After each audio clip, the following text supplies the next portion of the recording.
Do you remember the last time you stood face to face with a sheep?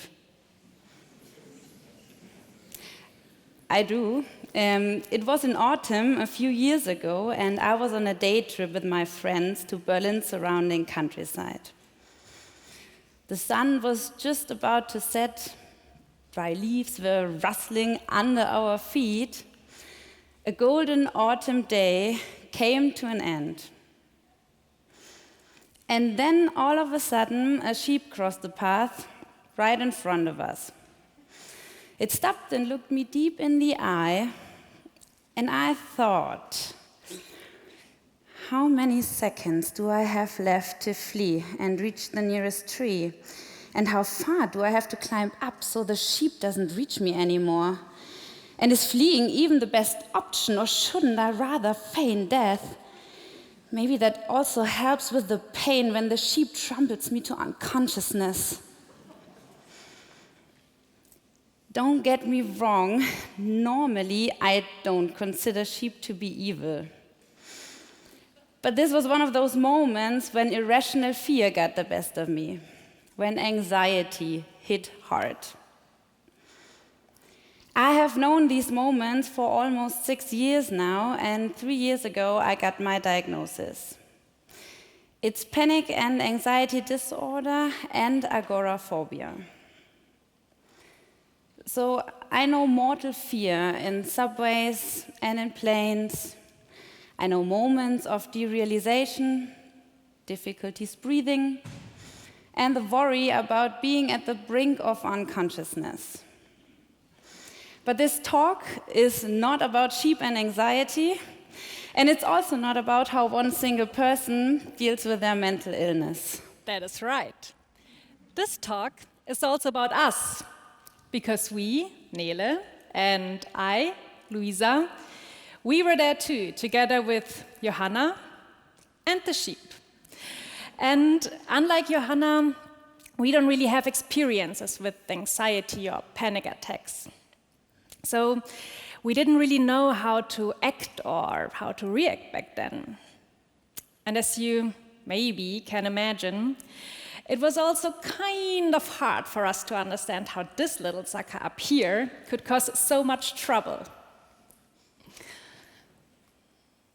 But this creepy, sheepy encounter was nevertheless kind of an eye-opener for the three of us. Because for the first time, we began to wonder why all the stories about mental illness we hear and see tend to focus on only one person, namely the person affected, somehow masking the fact that they are always part of a community. We tend to individualize mental illness, turning it into a thing that the person affected has to deal with by themselves, as quietly as possible. And this despite the fact that friends, family, and colleagues have a huge impact on the well-being of a mentally ill person. And even though 1 in 4 people experience at least one episode of depression in the course of their lives. From there on, we began to dig a little bit deeper. We wanted to know how we get this idea, the idea that people who are mentally ill or suffer psychological crisis somehow stand outside of society. So we asked the expert. We Googled depression, and we found these. What we see, at least 1,000 shades of gray. What we learn, people with depression crouch in corners or tunnels. They tend to stare at lakes. And the weather is always shitty. I have more than 10 years of experience with depression myself. And these pictures, they make me feel misunderstood and marginalized. Because I do have friends, I have a family, hi mama, a job, and when the weather is shitty, I would rather not hang outside and stare at a lake. So yes, basically, I am part of this world and part of this life, despite phases of depression. As someone who is not affected, or not yet affected, these pictures, they leave me uninvolved and kind of distant. And also, as a caring friend, I don't see Nele here. I see someone who is far, far, far away from me. I know it might sound harsh, but these pictures, they don't allow me to see people with depression as part of our community. They rather mystify and individualize depression. They again tell us that mental illness is a one-protagonist story. So, while looking at these pictures, we bumped into a crucial problem of communication when it comes to mental illness. We call it the pity problem. You see, these pictures, they don't want to do harm. They try to make people understand depression and feel closer to people affected. But unfortunately, they often achieve the opposite. They evoke pity. And pity makes people on both sides uncomfortable, be it the pity giver or the pity receiver.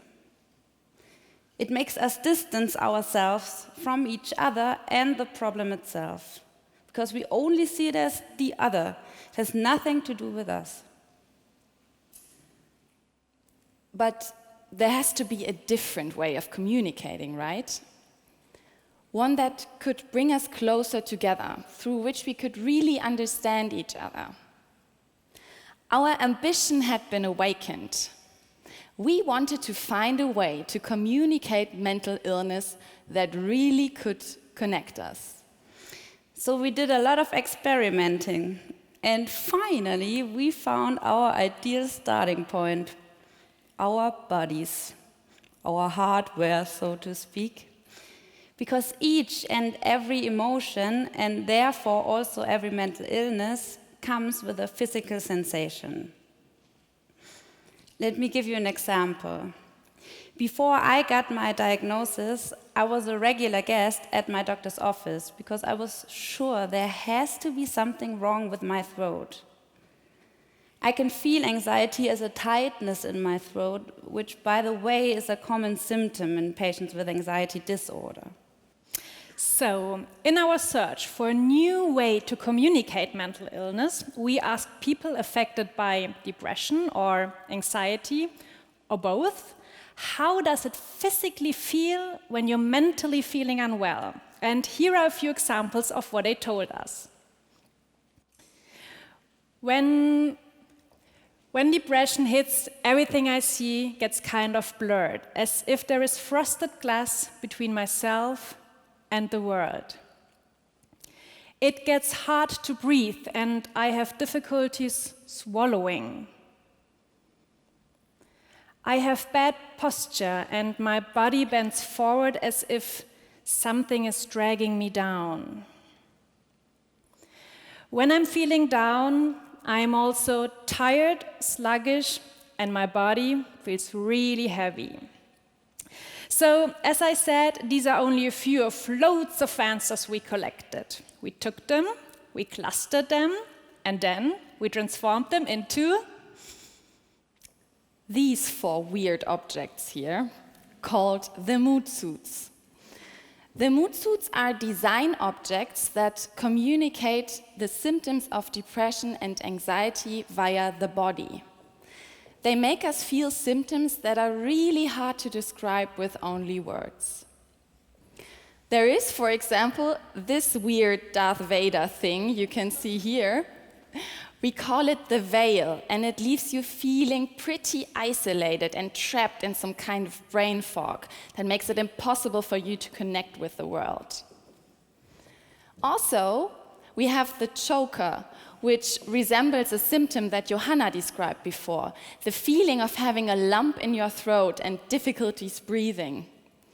Doctors also call it Globus sensation, And it's really, really uncomfortable, right, Lou? It is, indeed.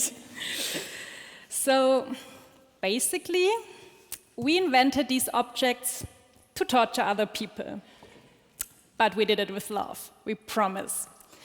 The mood suits are part of an exhibition called The Shitshow, a show about shitty feelings, where people affected and their friends, families, and any other interested person can experience these symptoms firsthand. Doesn't that sound like the best Sunday activity? Having brunch, going for a walk, and afterwards, visiting this sweet little torture chamber. And it would not only be a weird and funny way to spend your Sunday, it can also be the starting point for something very powerful. But normally, there's another thing that comes to our minds immediately when we think about what people with mental illness need to get better, right? Right. Therapy. When we think about what people with a mental illness need in order to get better, we immediately think of therapy, or meds if necessary. And don't get me wrong, it really is a great achievement that we as a society, or at least in my generation, have by now almost completely embraced the fact that there is no shame in seeing a therapist. But a lot less known than the benefits of therapy or meds is the fact that the social environment has a huge impact on the well-being of a person with a mental illness. So, we all play a super important role in this. Let us see why. There is, for example, the fact that friends, family, and colleagues are true detectives when it comes to early symptoms. Studies show that the social environment is super important for prevention. Furthermore, the chances of developing symptoms of depression are around 80% more likely when you are living alone. Also, recovery is not a one-man's job. The social environment has a massive impact on people affected, and the superpower to decrease their rehospitalization rate by 20%. And last but not least, when we all close ranks, stigma is the one left out. Stigma is a real pain in the ass. It results in isolation, sometimes job loss, or even homelessness. But there's nothing more annoying for stigma than an environment that understands and supports a person with a mental illness. You see, it is not only a weird and sad and eye-opening and even funny thing to tackle mental illness as a team. It can really turn things around. We can really turn things around. Right. And therefore, we need honest communication that truly connects us and enables us to meet each other as equals. We need mental health stories with a lot of protagonists. Because powerful things can happen when we see ourselves as the protagonist of a mental health story of another person. It could be, for example, that we spark real conversations, like this tweet that went viral 2 years ago. This is an email that was tweeted by Madeline Parker, and it got a lot of people talking. Not only because in it, Madeline openly tells her boss and colleagues about her current state of mental health and asks for 2 days off to focus on her mental well-being. Beyond that, the tweet touched so many readers because here, for the first time, a boss publicly supported the decision of his employee to focus on her mental health, because he uncompromisingly supported her decision to do so. And here it is, finally, a mental health story with more than one protagonist, with more than one hero. How would it be if you wrote more of these stories? Stories whose protagonists do not have to fight alone. If we would support each other's mental health by listening, learning, and taking action. Wouldn't that be a real plot twist? Mental health is not a state we can achieve alone by ourselves. It's a story we all write together. It's our story. Thank you very much. Thank you.